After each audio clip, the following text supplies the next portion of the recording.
Dead Rising is a title you may already be intimately familiar with, as it's an absolute icon from the 360 era. Lauded for its ability to populate a copious amount of zombies on screen, it quickly drew a rabid following for its highly entertaining gameplay loop of utilizing both realistic and nonsensical ways of dispatching enemies.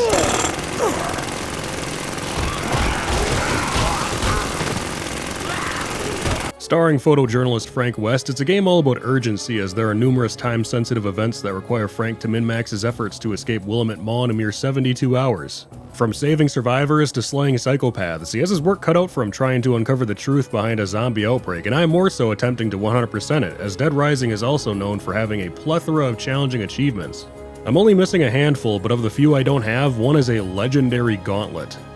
7-Day Survivor. So, can I do it? Let's find out. This is my journey to 100% complete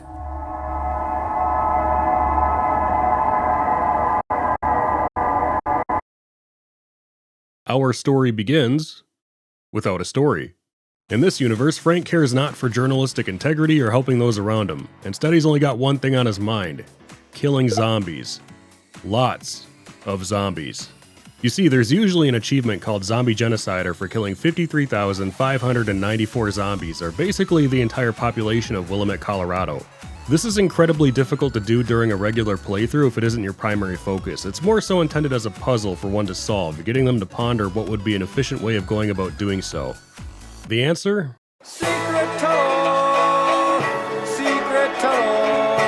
Here there are loads of zombies that will constantly respawn, along with a few vehicles that Frank can use to run them over. I imagine there's some sort of ideal path that you could take to elegantly navigate your way through its entirety while simultaneously hopping from car to car, though it's wholly unnecessary. My koala brain was able to get 41,000 kills in 24 hours by simply going from this red convertible in the parking lot to this truck that spawns down the left path. However, that data point does highlight why it's highly unlikely to get 53k kills in a normal playthrough. Again, it took me well over an entire day of dedicated slaughter to finally accomplish my task, losing all available case leads doing so. If it wasn't already obvious, Dead Rising was a game where multiple playthroughs were necessary to achieve certain objectives, which honestly weren't a huge deal since I found most of them pretty fun to complete. Though I'm sure you're wondering why I went through all this effort if I've already obtained Zombie Genocider. Well, apparently I forgot to save my progress the last time I earned it, meaning my real Mega Buster wasn't available to use. Truth be told, it isn't needed to fully complete Dead Rising, though it does make my journey a hell of a lot easier, so I figured it'd be a worthwhile investment for clocking psychopaths. I mean, it only took like a couple hours to get anyways, like, why not just grab it, you know? Yeah. Remembering to actually save this time, I make my way towards the starting helipad to camp out for 24 hours, finally unlocking my first achievement. Ooh, that is a tasty sound.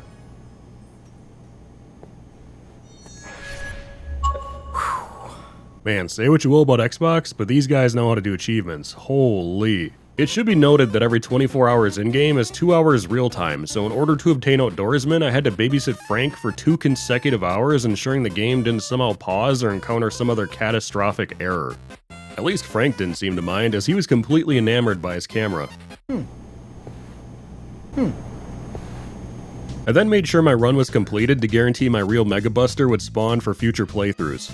After that, I immediately followed it up with another run where I hopped off the helicopter, made my way inside, sat my ass down, and did the exact same thing to earn Endorsement. I love letting my games play themselves, yippee! Now, to be fair, you could probably earn this one naturally since there are a bunch of interconnected shortcuts one can use to traverse each portion of the mall. In fact, I'm absolutely positive you can, but I didn't want to have to worry about that as I've already got a plan set in stone, so I just sat inside watching a ton of YouTube videos. Hey, there's another one. That's like over 6 hours of not even playing the game.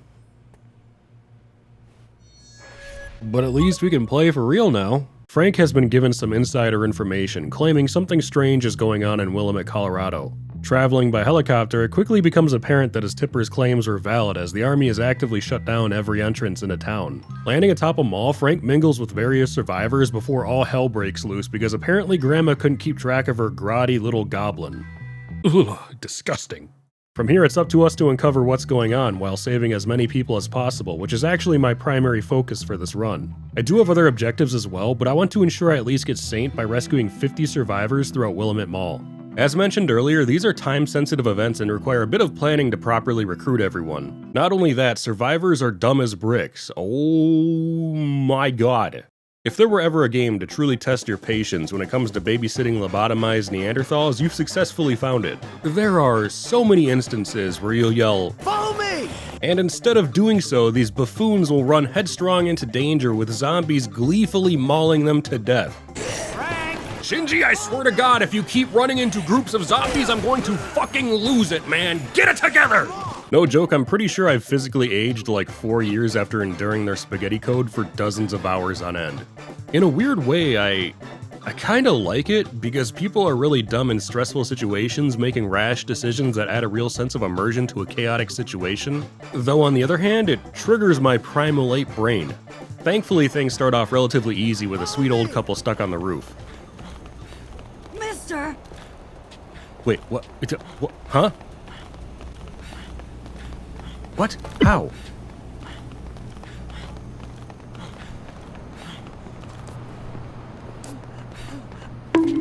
Again, I've come across smarter rocks. I'm also making sure to snap every survivor's picture as I need to acquire 50 of them for Census taker. In a similar vein, Psycho Collector involves photographing 10 psychopaths. Then there's PP Collector requiring even more photography since there are 100 PP stickers scattered throughout the mall. This one's actually not too bad if you're observant. Honestly, same goes for most photo-related achievements, though I suppose if you're to lose track of how many you've gathered, it could get a little tedious. Bit of a side tangent here, but I really enjoy the whole photography aspect of Dead Rising. Getting the perfect shot always felt extremely cathartic, even if it didn't benefit me in any way. Pictures are usually a great way to earn quick XP, but since I was already max level, it quite literally provided no real advantage. And yet, I constantly found myself attempting to earn the max amount of points from every PP sticker or character action throughout my playthrough. I don't know, man, I just like it. I think it's a really unique feature that provides yet another sense of identity to Dead Rising. Finally, we have yet another achievement called Transmissionary, where I need to answer all of Otis's calls, some of which only become available if certain criteria have been met, like saving a particular survivor. Just to spice things up, I'm going to avoid using a guide during my runs, since I think it would be more interesting to rely on my own methods to pull through instead of someone else's, especially for 7-Day Survivor. Zombies, huh? Had a feeling you'd show up.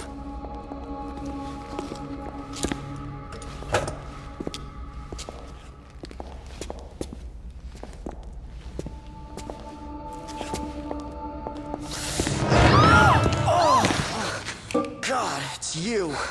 Look, don't sneak up on me. Brad was attacked. I located him on the monitor. Ugh! It's probably just a sprain. I've gotta help Brad, or he's done for. All right, fine. Give me your gun. Come on. I'm the reason you just got hurt. Let me help. No, I can't let a civilian do that. That's against regulations. Yeah, well, I don't think they had zombie-infested malls in mind when they wrote those regulations, kid. You know how to use this? Kinda. I've covered wars, you know. Fucking what? Brad is one of a few key characters involved in Dead Rising's story, and my first objective was to provide backup for him against Carlito, our main antagonist. As you'd expect, rescuing Brad provides some keen insight to his reasons for being there, with him and Frank deeming it mutually beneficial to work together moving forward. Waiting for more story progression, I ran across my first psychopath, Adam, a crucial target to eliminate if we want to make obtaining Saint our priority. Everyone used to laugh at me. I was a walking punchline.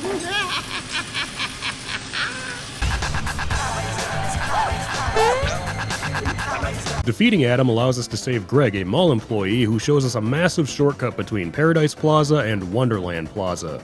This is perfect for escorting various survivors quickly, which is exactly what I start doing now that I can take advantage of such a huge time save, though it's also here where some start to really test my patience. I don't know if this is how they're intentionally programmed, but certain survivors seem considerably dumber than others. Like again, Shinji is far more problematic than you.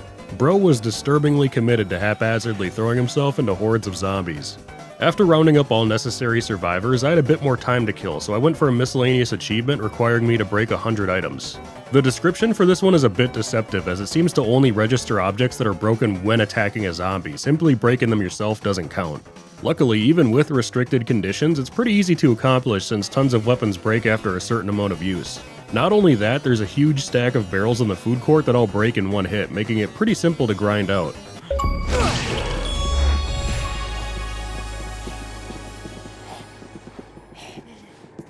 Man, what a barrel of laughs. This is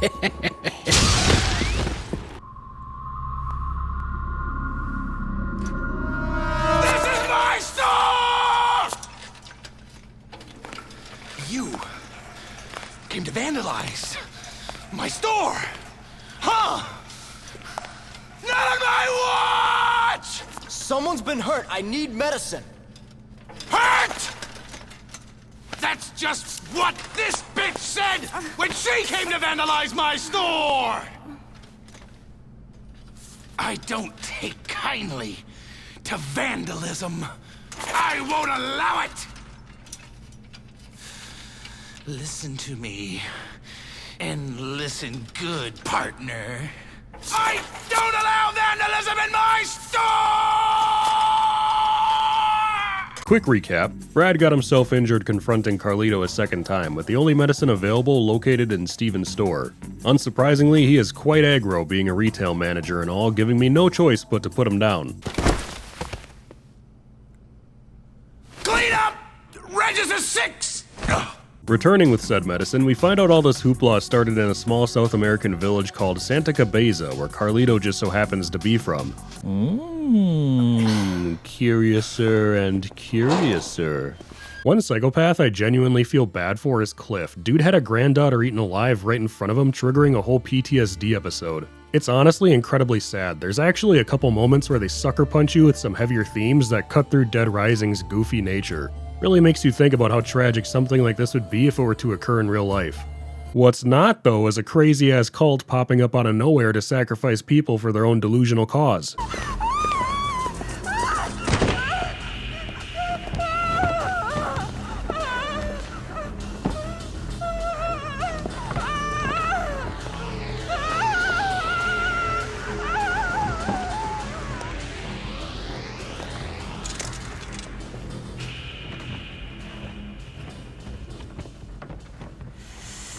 Yeah, no, big dog's gotta go. Sean is surprisingly nimble for such an old fella. There were a few moments where I genuinely started to sweat due to how relentless his onslaught was. My guy would simply not let up. To be fair, it didn't help that I wanted to snap his photo while he was still alive during Psycho Collector, but eventually my stubbornness did pay off. I beseech thee! Ooh, damn. Yeah, he did not see that coming. Oh, brother, this guy stinks! After killing him, I also photographed all of his hostages, finally obtaining Census taker. Good. Are you alright? What? That's not 50 survivors. Get away from me! What? Fuck you. Oh, you know what? Does it carry over from playthrough to playthrough? That would make sense. Are you alright? Yeah, because I definitely haven't saved 50 survivors yet. Now you guys are never going to believe this, but it turns out it was actually the US government who initially funded scientific research resulting in a zombie outbreak, and not locals dealing various illegal substances. Yeah, I know, really breaking new grounds here and unforeseen story concepts. Though it did somehow come about from studying parasitic wasps that would significantly reduce the cost of cattle reproduction for US corporations. I have no idea how those two things are even correlated, but hey, apparently the end result was undead cows. So yeah, Carlito is essentially crashing out over zombies killing all his people just to ensure little Billy can keep scarfing down McDoubles on a daily basis. I mean, I ain't saying he's right, but I kinda get it. Shortly after this revelation, I'm greeted by your average Discord mod, who I swiftly beat to unlock Punisher, marking my 10th Psychopath's defeat.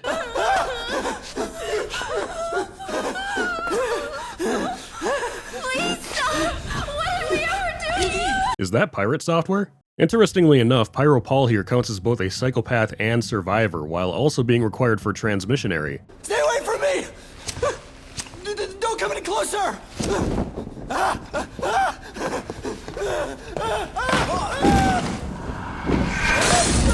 Ooh, yeah, you play with fire, buddy, you're gonna get burned. Achievement, yippee! Honestly, I'm not sure how much good rescuing him will do after he's torched his own junk. Imagine trying to go back to the Gooner lifestyle with third-degree burns all over your nads, dude. Those poor Discord kittens, forever denied a true alpha's love. Carlito wants to now blow up the mall because he shot his own sister over a sudden change of heart she had. My guy desperately needs therapy. Obviously, this is bad, since it would supposedly result in parasitic larvae being launched into the atmosphere, spreading numerous infections across America. I have my doubts about this hypothetical, especially since it is wholly unnecessary due to Carlito already shipping out 50 infected orphans like pre-armed little bio-bombs. Yeah, Carlito kinda sucks too. Worst of all, it results in Brad dying. Man, I liked Brad, he was cool. Although taking his picture does earn me an achievement. Silver lining, I guess. I was finally to the point in the story where Otis would call me one last time. Ecstatic to earn my hard-fought reward, I picked up to hear his wondrous words of wisdom, and nothing happened. Uh-oh. I was positive I had answered all of his calls. I made sure to stay out long enough to be notified about certain survivors, their requests, when main characters were looking for me. Surely I had done everything right, and yet, nothing. It wasn't Xbox messing with me either, like it tends to do occasionally. Otis really hadn't called me enough to get it. Well, that really sucks. Transmissionary is a surprisingly tough achievement due to its strict requirements, so going for it again was going to be rather draining. I know it sounds easy since all you have to do is answer all of Otis's calls, but just to reiterate, you have to accomplish specific tasks to even receive certain messages. You have to know who exactly to get, what to do, and where to be. It's not super straightforward. Well, I guess all we can do is keep going to wrap up any other loose ends. Conveniently enough, the army had shown up to do the same, so I took this opportunity to ward off one of their attack helicopters for helicopter. Honestly, this was a little tricky to do as I had to lead my shots on a fast-moving target while being peppered with bullets that would send me flying when hit. It was kind of obnoxious, all things considered. I also figured this would be an ideal time to lock in PP Collector, since the mall is now devoid of most life. Side note, it is incredibly eerie seeing a once bustling mall, albeit primarily from zombies, be completely dead. Bodies are strewn about in a way that act as a stark reminder this was a simple blunder for the government to sweep under the rug. Never mind these were all regular people at some point, now they are but a statistic to take care of, an inconvenience. Again, a surprisingly dour moment in an otherwise goofy adventure. Anyways, I ran from area to area taking countless pictures of signs, statues, artifacts, landmarks, only to notice that there were 2 stickers mysteriously missing. I looked high, I looked low, yet no matter where I went, they would not show. Oh no. As it turns out, these stickers are only available if you let a cult member knock you out when they are active during the story. Once they leave, you can no longer access their hideout. Okay, well, that's not a problem, I guess. Surely I can just finish the game real quick and earn Saint for saving 50. This was a catastrophic run, what the hell? I missed all 3 major achievements I was going for, essentially wasting 7 hours of my life. God, that's what I get for not using a guide, I guess. Damn. Lesson learned. At least I got 2 achievements for saving up to 20 survivors, even though it means very little all things considered. Oh, dude, that is so upsetting.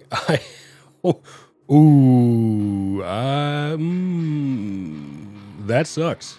Apparently I was gonna need to stop goofing around and lock the feck in for this next run.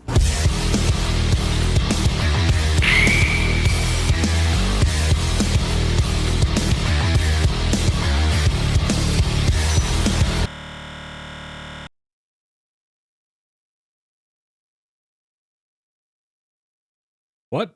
And for some reason, all the other survivors were already dead when confronting Joe. I am going to crash the hell out, dude. I swear I did not go into Wonderland Plaza at any point. I purposefully avoided this area to prevent this exact thing from happening, but it happened anyways because life is a cruel mistress who is offended by my mere existence. There was even plenty of time to get it done, too. They usually don't start being picked off until this meter turns yellow. Whatever, man. I'm just gonna grab Transmissionary then. At least I can still get that. Except, guess what?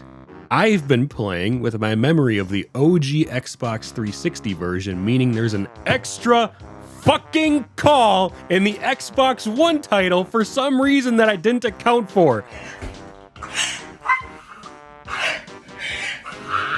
Oh my god, I'm gonna have to play this whole game again. Oh my god. But not all hope was lost, as I was still able to clutch out a huge W and things were looking most bleak.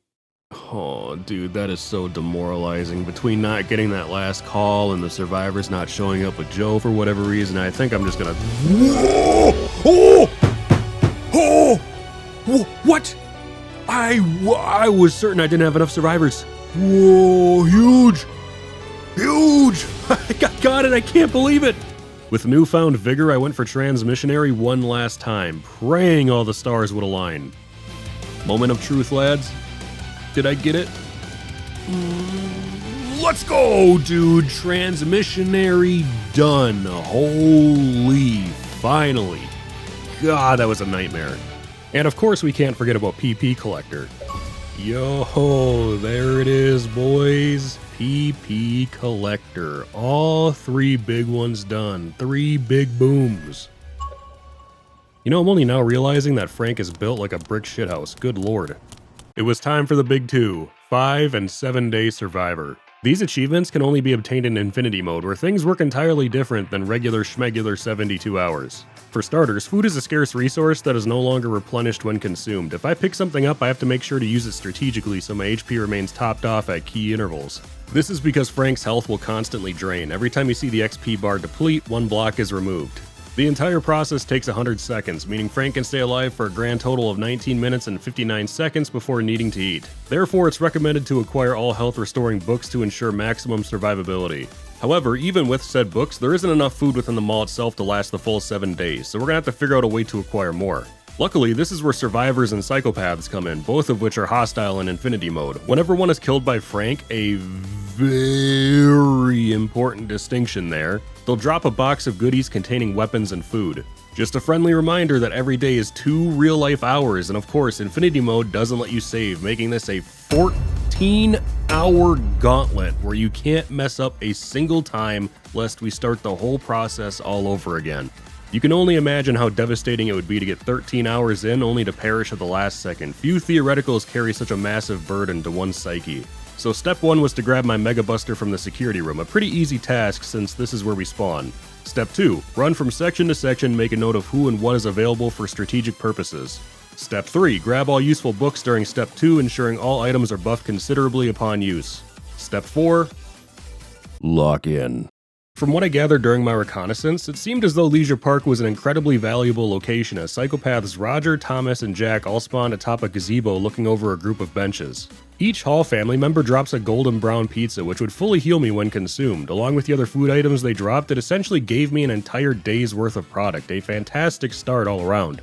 Some food items can go bad if they're uncooked or frozen, but others like shakes, cooked food, or even milk won't spoil in your inventory. However, that is not why I happen to leave mine all over the floor. Nah, mine is purely a visual reminder for what exactly I have left before having to move locations. Speaking of, I did have to do a little bit of experimentation to see how much each item restores when eaten, though it's pretty easy to figure out since all you have to do is let your health fully deplete and then count how many blocks each item replenishes. That way you know exactly when to eat, allowing yourself to be a lot more efficient overall. Once I finally ran out of food, I ran over to the food court to repeat my previous day's efforts. Carlito had spawned there, which only proved to be beneficial, dropping a cooked steak, and since the food court, unsurprisingly, had an abundance of available products, I was able to stall there for an incredibly long time. The well-done steak and 4 wine bottles were all full heals, which again, along with everything else, amounted to well over a day's worth of camping. Alfresco Plaza had 3 OJs in it, a nice little bump in a dwindling inventory, and Movieland was my next pit stop with its equally lucrative supplies. As I sat within the theater lobby waiting, I began to ponder, how exactly did people do this on the 360? I mean, you all are champions. On modern consoles, you can cheese it a little bit by suspending your game, making things infinitely less stressful, but you couldn't do that back then. It must have been an absolute nightmare having to possibly pause your game and leave your console on for days at a time if you couldn't do it in one sitting. Apparently there was also a disastrous glitch that could occur where your game would simply crash depending on location and time, as if wasting hours of one's life wasn't punishment enough. So I figured it was only appropriate to fully commit as a form of solidarity. I would not take a single break at any point. I was in it for the long haul, as were my gaming brethren before me. And my devotion was rewarded by them shortly after, unlocking 5-Day Survivor, which also grants me access to the incredibly powerful laser sword. Dude, of course Xbox would pull the classic, not gonna show you the achievement notification on such a rare get. Ugh, super annoying. Lightsaber, though. Now, as stressful as these achievements sound on paper, I have to admit, the only real difficult thing about them is how long it takes. I'm gonna spoil things here, but I completely crushed 7-Day Survivor on my first attempt. Yes, even without a guide. Literally nothing of significance happened. All my notes say is chillin'.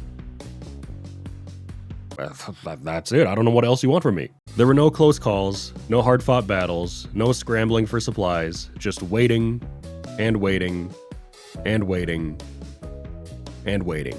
Having played through the story like 4, 5, maybe 3, I don't know, I can't count. Times prior had given me huge insight into the game's inner workings, allowing me to exploit all its mechanics. I genuinely thought it would take me a few attempts to lock in 7-Day Survivor purely based on how others spoke of it, but as I got further and further in, I realized there was no way I'd lose. And I didn't. Oh, there it is, dude. Finally, 7-Day Survivor. I have done it.